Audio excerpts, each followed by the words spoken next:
I didn't think I had anything else to say, but there was something else that was still feeling like it wanted to be expressed. And it's this idea of putting someone on a pedestal. It's so weird. I guess the fear was that for me for so long that if I shared really from my heart and was as bold as I wanted to be, that either I would face rejection or I would be perceived as greater than someone else in some way. Um, yeah, and that didn't feel true for me either. That they would look at me as having my own experience and having somehow qualities that they don't possess, to admire me in a way. And that didn't feel like the intention behind anything that was being shared. It brings tears to the eyes. Didn't know they were going to come. But then we give that permission to be too.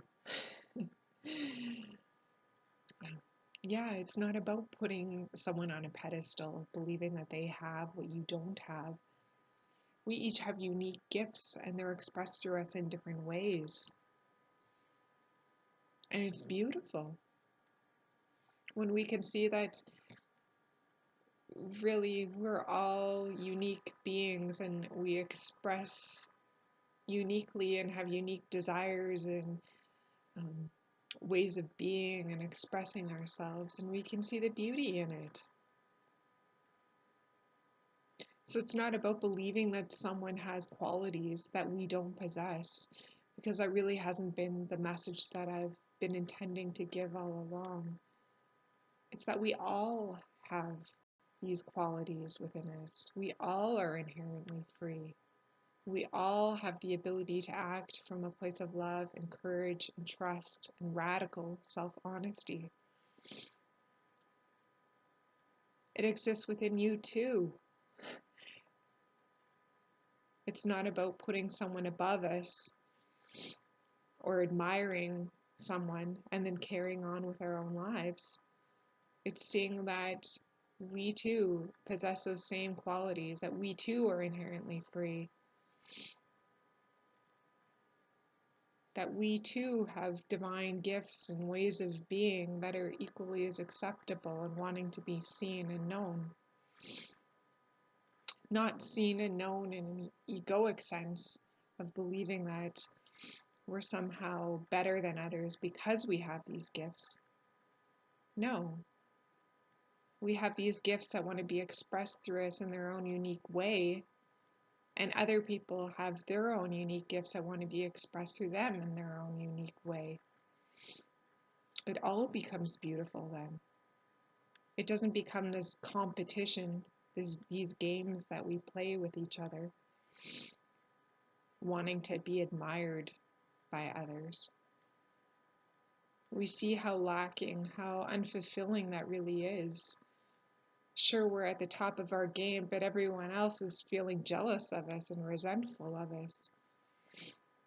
We don't feel more love and connection.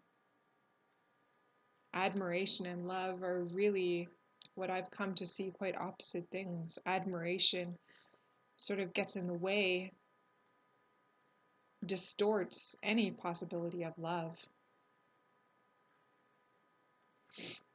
I guess when it comes from a place of perceiving a sense from a place of separation within us, of seeing the other as somehow a competitor or a threat to our way of being. No one's a threat to our way of being. It's a belief that somehow that we've picked up and continue to live and carry out as though others are our competitors. We need to be better than them. We put people on pedestals and look up to them instead of owning our own courage within us. It's not about putting anyone on a pedestal, because then we can discount and not own our own experience.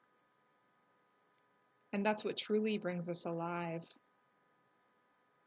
is when we come in contact and celebrate our own unique expression, our own freedom, our own experience, our own courage. We're not living through the lives and the lens of another. We can do it ourselves. And that's really what the intention has been.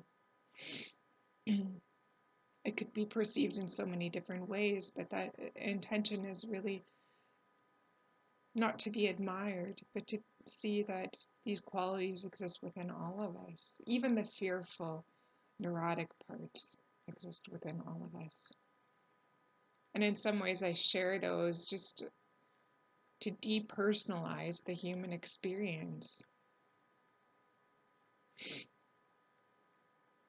That it's nothing personal, it's nothing wrong with us. That's part of the human mind, the conditioning that we've all been taught and continue to carry out.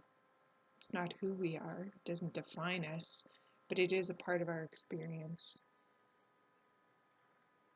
And there's nothing less than in us because of it, because we experience those conditions in the mind. So when we stop projecting or admiring other people and use it as an excuse to not take action in our own life, we're only denying ourselves the fullness of our experiencing the fullness of our own being.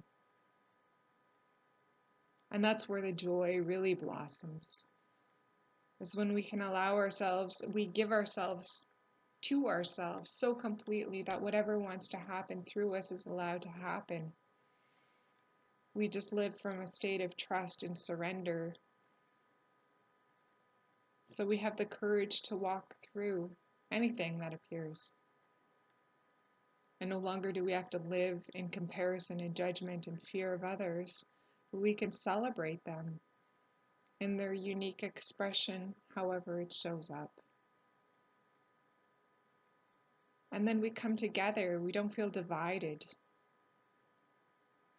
We feel a sense of love for the other that just exists because they are as they are. We see the uniqueness of their expression and celebrate in seeing them embrace the fullness of their being authentically, having the courage to step into whatever wants to be expressed through them.